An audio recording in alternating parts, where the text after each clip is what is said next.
नमस्कार, बोलने से बदलेगा में आप सभी का बहुत स्वागत है। आपके साथ मैं हूं दीपिका। आज हम बात करेंगे रंग पर। हम सांवले रंग पर केरल की मुख्य सचिव शारदा मुरलीधरन के सोशल मीडिया पोस्ट पर बात करेंगे। शारदा के काले रंग का मतलब समझाया और बताया कि उन्हें 50 सालों तक किन किन परिस्थितियों से गुजरना पड़ा है और उन्हें किस तरीके से तंज सहने पड़े हैं। शारदा के इस पोस्ट पर केरल विधानसभा में विपक्ष के नेता ने बड़ी ही अच्छी बात कही।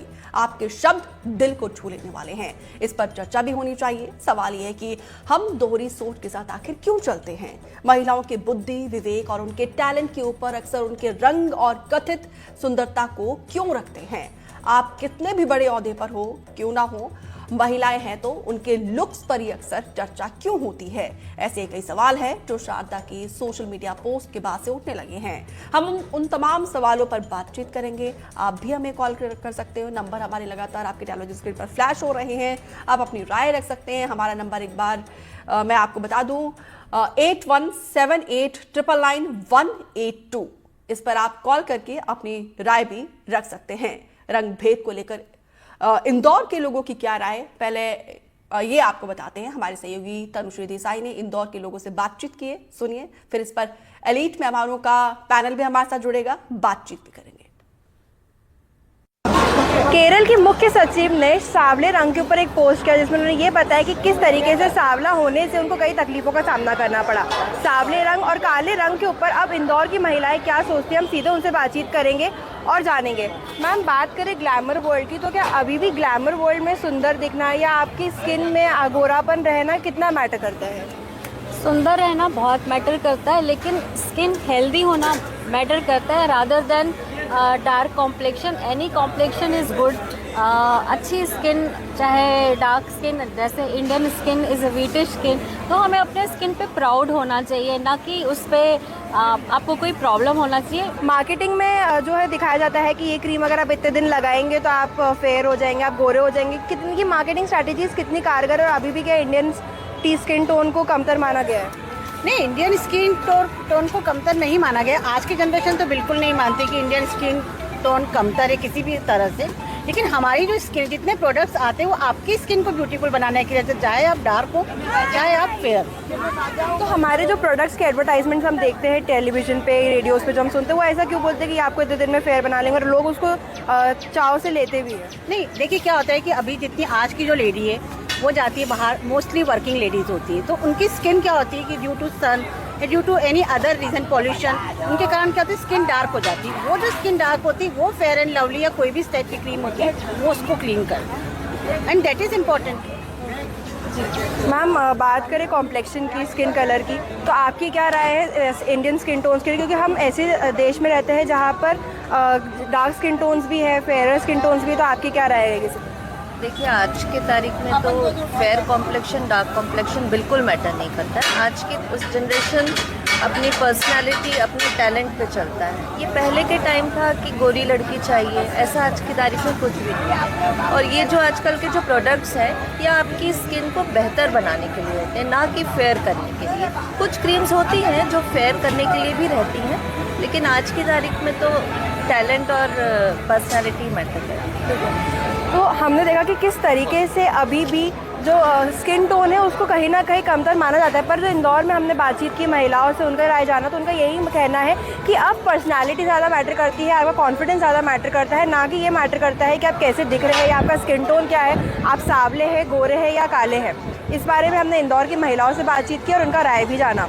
इंदौर से NDTV के लिए मैं तनुश्री देसाई।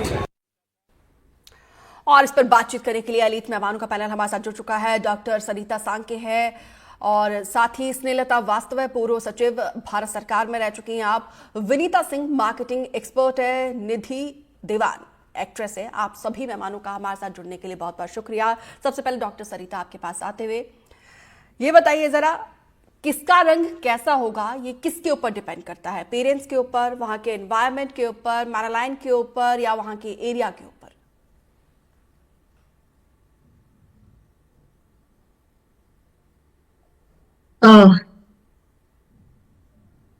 डॉक्टर सरिता, आपकी आवाज नहीं आ पा रही है। दूसरे मेहमान भी हमारे साथ जुड़े हुए हैं, स्नेहलता श्रीवास्तव। मैम आप तक आवाज पहुंच पा रही है? जी हाँ, आ रही है।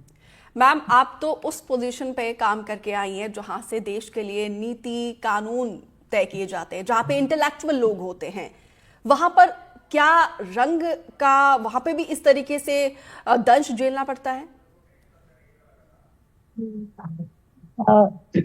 ऐसा बहुत मेरे ऑब्जर्वेशन में तो नहीं आया है, परंतु क्योंकि हम लोग भारतीय प्रशासनिक सेवा के अधिकारी होते हैं और पद का और जो आपके काम का है उसका ज्यादा महत्व होता है, तो उस स्थिति में हम मतलब मेरा ये जो अनुभव है वो ये कहता है कि आपके स्किन के कलर पे ये बेस नहीं होता कि आप के साथ कोई भेदभाव हो, परंतु अगर आप अनुमति दे तो मैं जरूर कहना चाहूंगी कि जी इन जनरल हमको ये फीलिंग रहती है कि जो बहुत फेयर कलर के हैं उनको ज्यादा मौके मिलते हैं और उनको ज्यादा पसंद किया जाता है। और ये एक क्या कहना चाहिए कि जैसे हम विदेश जाते हैं तो हमको हमारी स्किन को बहुत गोरा नहीं माना जाता है, तो हमारे साथ रेसिज्म होता है बिल्कुल। या कुछ कहा जाता है। उसी तरह से हमारे देश में जब ऐसे देशों के लोग आते हैं जो हमसे ज्यादा हमसे कम फेयर स्किन के होते हैं, जी तो हमारे यहाँ के लोगों का व्यवहार भी उनके प्रति डिफरेंट होता है। तो ये स्किन का कलर एक है हमारे दिलो दिमाग में और वो उससे व्यवहार पर असर होता है। परंतु आईएएस में मैं समझती हूँ कि स्किन का कलर का इतना रोल नहीं होता है। ये दुर्भाग्य की बात है कि केरला के मुख्य सचिव को ये झेलना पड़ा और इस तरह के कमेंट जो कि इनसेंसिटिव हैं वो पढ़े लिखे लोगों से तो अपेक्षा नहीं की जा सकती। बिल्कुल मैम, अपेक्षा नहीं करते, लेकिन ये माइंड सेटअप आखिर कैसे टूटेगा? क्योंकि ये यहाँ पर नहीं, अगर हम इंटरनेशनल लेवल पर जाते हो तो हमें कहा जाता है कि दे आर इंडियंस, हमारा ब्रिटिश टोन को लेकर इस तरीके से हमें काफी जो है सार्केस्टली हमें इसका सामना करना पड़ता है, तो ये हर लेवल पर है। बिल्कुल, ये हर लेवल पे, हर देश में अगर आपका स्किन का कलर उनके यहाँ के लोगों से कम है, मतलब उतना फेयर नहीं है, तो आपको थोड़ा सा मौका देने में, अगर मान लीजिए आपको इंटरव्यू देने गए हैं और 10 लोग आए हैं, तो आपकी जो बुद्धिमत्ता है केवल वही एक पैरामीटर नहीं होता है, उसके अलावा आपका दिखना भी एक तरह से कंट्रीब्यूट करता है आपके सिलेक्शन में। अगर मैं कह सकूं तो मैं ये भी कहूंगी कि सबसे पहले इसको बदलने के लिए हमारे यहाँ अगर मीडिया इस पर विचार करे और प्राथमिकता दे, क्योंकि हम जब देखते हैं जो हमारे जो बोलने वाले हैं इसमें वो सभी, अगर आप देखें परसेंटेज आपको फेयर स्किन कलर वालों का ज्यादा दिखाई देता है। मैम हम तो तमाम ऐसी जन सरोकार से जुड़े हुए मुद्दों को अक्सर उठाते रहते हैं और हम ही इसकी समय समय पर शुरुआत भी करते रहते हैं। उम्मीद करते हैं कि इसका पॉजिटिव इम्पैक्ट जो है सामने आए। निधि दीवान, नेपोटिज्म पर बॉलीवुड में खुलकर बातचीत होती है, स्किन टोन पर बातचीत नहीं होती है। नवाजुद्दीन सिद्दीकी को मैं कुछ समय पहले सुन रही थी, उन्होंने कहा था कि मेरा कॉम्प्लेक्शन डार्क है तो मैं कभी भी जो सुपरस्टार नहीं बन सकता हूं। और हम कोई ऐसे एक्ट्रेस को भी नहीं देखते जिसका स्किन टोन डाउन हो और वो टॉप लेवल पर हो। तो ये तो बॉलीवुड में भी बहुत खुलकर है, लेकिन बस ये कि बातचीत नहीं होती है। हाँ, बात पर नहीं होती दीपिका जी, आपने सही कहा, पर इससे मैं सहमत नहीं हूं कि टॉप लेवल पर सांवले लोग या जिनका रंग थोड़ा सा दबा हुआ है बोलना चाहिए, तो वो ऐसे नहीं आए, क्योंकि उनमें भी बहुत सारी अच्छी क्वालिटीज होती हैं। अभी आप विक्की कौशल निधि वो आए कैसे ना, पहले से तो उनको बोला जाता है आपका कॉम्प्लेक्शन ऐसा है, उनकी साइकोलॉजी को, उनके कॉन्फिडेंस को, उनकी पर्सनालिटी को पहले से ही कुछ लोग जो है डाउन करते, वो कैसे आए?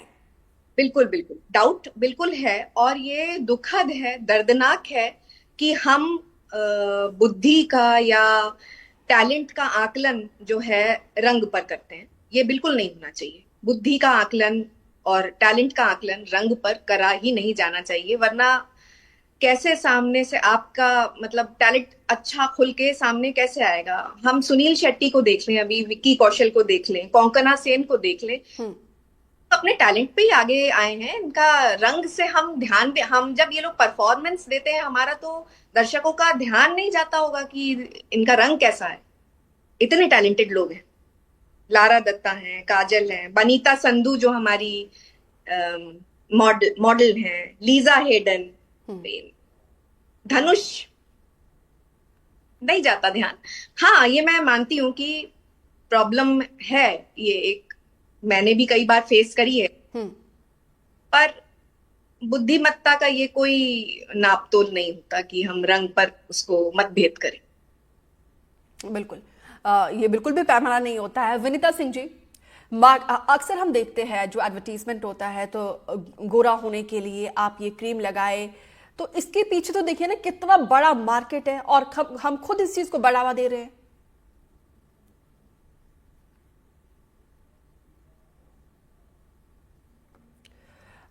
विनीता, गोरा होने के बेसिस। जी जी जी, मेरी आवाज ऑडिबल सुन पा रही हैं आप मुझे?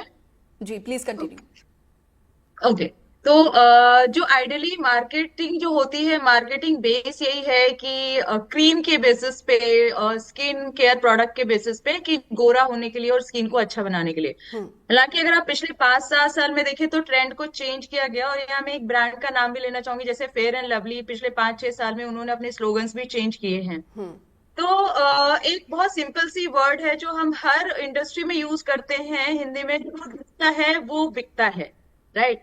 तो जो चीजें बेची जाती हैं वो खरीदने वालों के थॉट पे बेची जाती हैं। 2 लोग होते हैं इसमें इन्वॉल्व, एक बेचने वाले की थिंकिंग है और एक खरीदने वाले की थिंकिंग है। अगर खरीदने वाला प्रोडक्ट को ये सोचकर खरीदता है कि मेरी स्किन अच्छी लगे, तो वो गोरे होने के लिए नहीं खरीदेगा, वो अपनी स्किन प्रोटेक्शन के लिए खरीदेगा। लेकिन अगर किसी के दिमाग में ये सेट हो जाए कि मुझे भी गोरा होना है, तो वो उस प्रोडक्ट के पीछे, ब्रांड के पीछे भागेगा जो उसको लगता है कि बेनिफिट दे। तो आज की डेट में आप देखें कि डर्मेटोलॉजिस्ट के बिजनेस इतने फेमस हो रहे हैं, कॉस्मेटोलॉजिस्ट इतने फेमस हो रहे हैं, उनका बिजनेस इतना एनहांस कर रहा है जो 10 साल पीछे नहीं था, राइट? लेकिन फिर भी इनिशियल स्टेज मैं मानती हूँ कि कॉम्प्लेक्शन का कंट्रीब्यूशन आज की डेट में नहीं है। सिंस लास्ट 30-40 इयर्स काफी चेंजेस आए हैं और हर इंडस्ट्री में चेंज आया है। सिर्फ बॉलीवुड या किसी भी इंडस्ट्री में ना कहें, ये सिर्फ हमारी थिंकिंग के ऊपर है। अगर आप जॉब की बात लें, अगर हम किसी भी इंडस्ट्री में अप्लाई कर रहे हैं, अगर मैं बैंकिंग की जॉब के लिए अप्लाई कर रही हूँ, IAS IPS के लिए अप्लाई कर रही हूँ, डॉक्टरेट के लिए अप्लाई कर रही हूँ, वहां लोग मेरे कॉम्प्लेक्शंस को नहीं देखते हैं।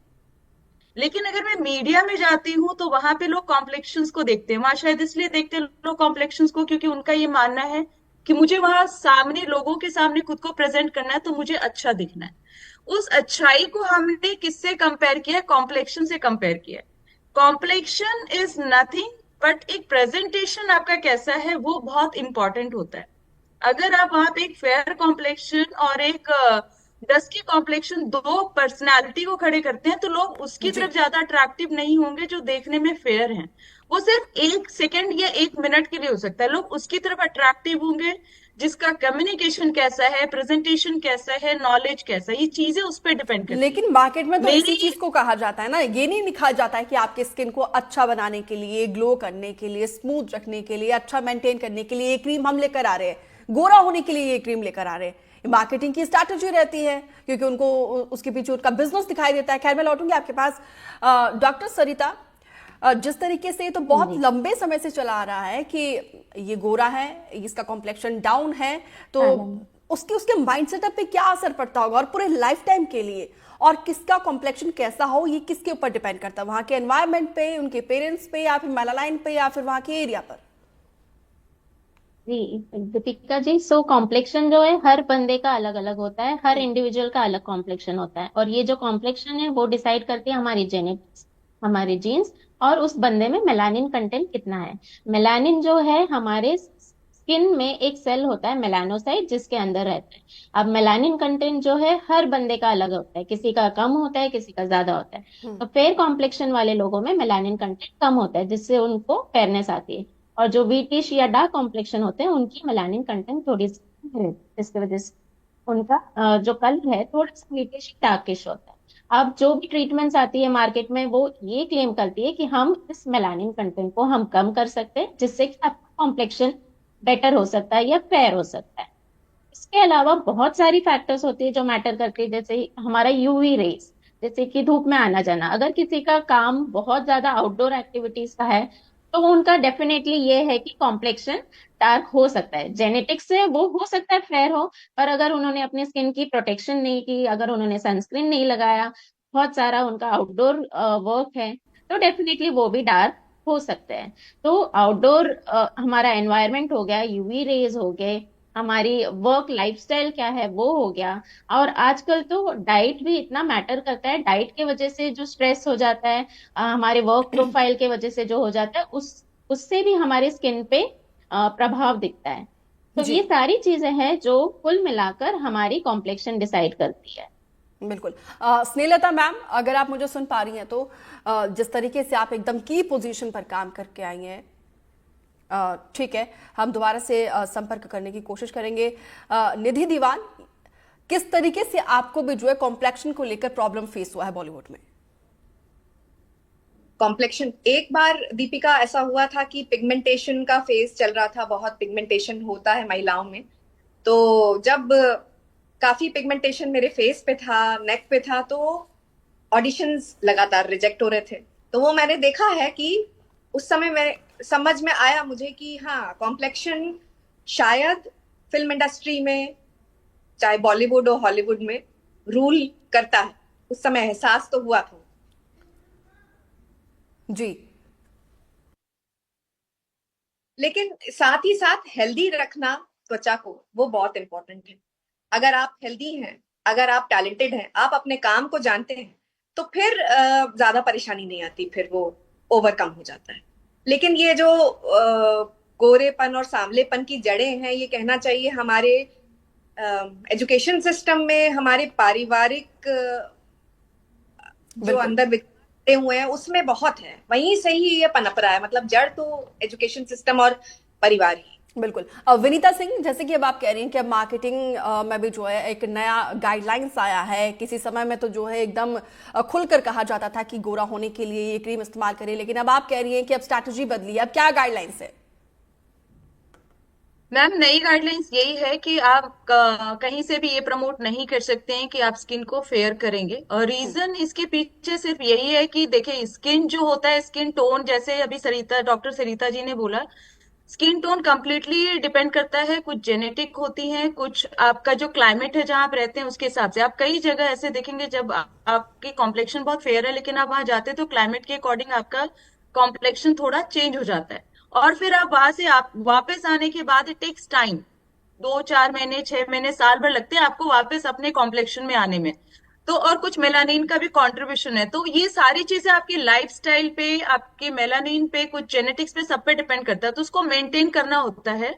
और इसीलिए गाइडलाइंस जो नई है, नई गाइडलाइंस में लिखा हुआ है कि आप कहीं भी ये नहीं बोलेंगे कि आपकी स्किन को फेयर कर देगा, क्योंकि आइडियली कोई भी क्रीम, नॉर्मली आपको सिर्फ क्रीम अप्लाई करने से कभी फेयर नहीं होते हैं। वो आपको एक प्रोटेक्शन देता है स्किन को। आप चाहे कोई सनस्क्रीन यूज करें, मॉइस्चराइजर यूज करें, किसी तरह का फाउंडेशन यूज करें, एक प्रोटेक्शन देता है स्किन को, एक स्मूथ ग्लो देता है, लुक देता है, इसके लिए जरूरी है। बट उसके लिए भी आपको कौन सी क्रीम अप्लाई करनी, ये भी मैंडेटरी होता है। It's not about the brand कि आप किस ब्रांड को यूज करते हैं, it's all about the skin type only. अगर आप देखेंगे किसी के भी स्किन में अगर फर्क आया है, तो मैम, अगर आप लोग इतनी को कोशिश कर रहे हैं तो इस रंग के बैरियर को तोड़ने के लिए भी कोई ऐसी स्ट्रैटेजी जो है मार्केट में लाना चाहिए।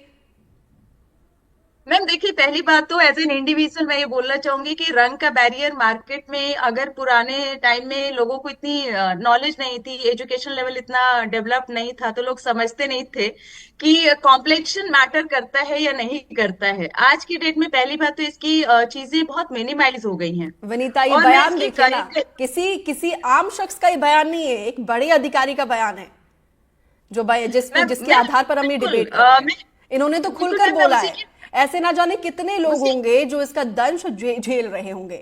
किसके साइकोलॉजी पे? मैम, मैं ऐसे यही तो हम बोलना बहुत सारे चाह केसेस आसपास भी देखते हैं। कुछ लोगों को हम जरा सा भी बोलेंगे कि हाँ आपका थोड़ा सा स्किन टोन डाउन लग रहा है, तो उसकी पूरा का पूरा दिन जो है उसको हम देखते हैं कि she is no confident. Exactly but जब मैम स्किन टोन डाउन लगने की बात होती है तो वहाँ कॉम्प्लेक्शन की बात नहीं होती है। वहां पे डाउन होता है, आपकी स्किन टोन डाउन होती है, मे बी आप बहुत थके हुए हैं, maybe you are not caring for your skin. तो वहां पे स्किन टोन, आप कभी भी किसी कॉर्पोरेट में जाएं, वहां पे स्किन टोन के बेसिस पे हाई पोजीशन नहीं मिलता है किसी को। आपको मैंने अभी जस्ट कुछ मिनट पहले मैंने बोला कि जब आप किसी अच्छे पोस्ट के लिए अप्लाई करते हैं वहां स्किन टोन नहीं दिखा था। इसका मैं एक सिंपल सा मेरा एक क्वेश्चन है यहाँ पे, अगर किसी लड़के के शादी का प्रपोजल आता है और वहां पे लड़की आईएएस आईपीएस है या कॉर्पोरेट में वर्किंग है, उसकी सैलरी 1 से 1.5 लाख रुपए है और उसका स्किन टोन मीडियम है या हल्का सांवला है, और एक लड़की जो वर्किंग नहीं है, एजुकेटेड नहीं है बट बहुत ब्यूटीफुल है, तो एक फैमिली की फर्स्ट चॉइस आज की डेट में क्या होगी? आज की डेट में थॉट बिल्कुल चेंज हो गया। आज की डेट में हम स्किन टोन पे जाते ही नहीं है। अगर स्किन टोन पे हम सोचते हैं तो हमारे जाते नहीं है, लेकिन हैं पूरी आज की तरीके डेट से ये में, बैरियर जो हटा भी नहीं है। डॉक्टर सरिता, ये बताइए जरा, रंग को लेकर जो ये भेदभाव देखने को मिलता है उसका साइड इफेक्ट उसके स्वास्थ्य पर, उसके मेंटल पर कितना होता है? देखिए, रंग के हिसाब से जो भेदभाव होता है मेंटली बहुत ज्यादा इफेक्ट करता है। अगर आप आजकल देखेंगे यंग यंग लड़कियां स्कूल में जाने वाली, कॉलेज में जाने वाली कई बार आते हैं जो मेंटली डिससेटिस्फाइड है। बिल्कुल। मेरी आवाज आ रही है आपको? जी जी जी। हाँ जी। हाँ, तो ये जो रंग का भेदभाव है एक इंसान के सेल्फ एस्टीम, उनके कॉन्फिडेंस पे बहुत ज्यादा महत्वपूर्ण वो इफेक्ट करता है, उनकी लाइफस्टाइल पे। अगर आप देखेंगे आजकल डिप्रेशन इतना कॉमन है, एंजाइटी इतना कॉमन है, और कई बार ये लड़कियां या यंग यंग लड़कियां जो होती है कॉलेज में जाने वाली, वो अपने रंग को लेकर बहुत ज्यादा कॉन्शियस रहती है। और अगर आप देखेंगे आजकल क्लिनिक्स पे ज्यादातर लड़कियां, यंग लड़कियां 15 साल से 25 साल की लड़कियां होती है जो क्लिनिक में आते हैं और जो बोलते हैं कि मुझे गोरा कर दीजिए या मेरा स्किन इवन टोन कर दीजिए। तो कॉन्शियसनेस बहुत है आजकल, और सोशल मीडिया ने भी इतना इन्फ्लुएंस कर दिया है इन यंग लड़कियों को कि आजकल इसी वजह से डर्मेटोलॉजी और कॉस्मेटोलॉजी इतना हाइप पे है। सो आजकल तो सारी लड़कियां हैं, यही अगर आप 10 साल पहले देखते हैं तो पढ़ाई को ज्यादा इंपॉर्टेंस देते हैं, हम अपनी एजुकेशन को ज्यादा इंपॉर्टेंस देते हैं। लड़कियां सारी, हम जैसे हम अपनी जनरेशन में भी सिर्फ पढ़ाई पे फोकस करते थे, तो कुल मिलाकर अभी भी देखिए यहाँ पे यूथ कितना ज्यादा कॉन्शियस है। स्नेहलता मैम, आप तो उस पोजीशन पे रही है जहां से देश चलता है, ऐसे इसके आपने साइड इफेक्ट्स देखे हैं। आज के टाइम में भी देखिए यूथ कितना ज्यादा कॉन्शियस रहता है, तो ऐसे मामलों में सरकार जो है इसको लेकर कोई ठोस कानून या नियम क्यों नहीं बनाती है? आप मुझे पूछ रहे? जी जी जी। देखिए, रंग के ऊपर कोई कानून वाली बात नहीं है, ये तो माइंडसेट वाली बात है। और माइंडसेट को चेंज करने में जो समय लगता है वो तो हम लोगों को सभी को मालूम है। और जहाँ तक मैं समझती हूँ कि ये जो हम वीडियोस को सर्कुलेट करते हैं या हम अपने घर में बात करते हैं, उससे बच्चों के दिमाग पे जो असर होता है एक वो पूरी जनरेशन तक वो दिमाग में घर कर जाता है। इसी तारतम्य में अगर मैं कहूँ तो ठीक है मैम, मैं आपको माफी के साथ रोकना चाहूंगी क्योंकि समय हमारे पास इतना ही है। आप सभी मेहमानों का हमारे साथ जुड़ने के लिए बहुत बहुत शुक्रिया। कुल मिलाकर कंक्लूजन यही है कि आप मेंटली और फिजिकली खुश रहिए। रंग का क्या है, रंग तो सुबह अलग है, शाम को अलग हो जाता है। रंग को लेकर कभी भी जो है दिल पर माइंड मत कीजिएगा। फिलहाल इस खास पेशकश में इतना ही, दीजिए इजाजत, नमस्कार।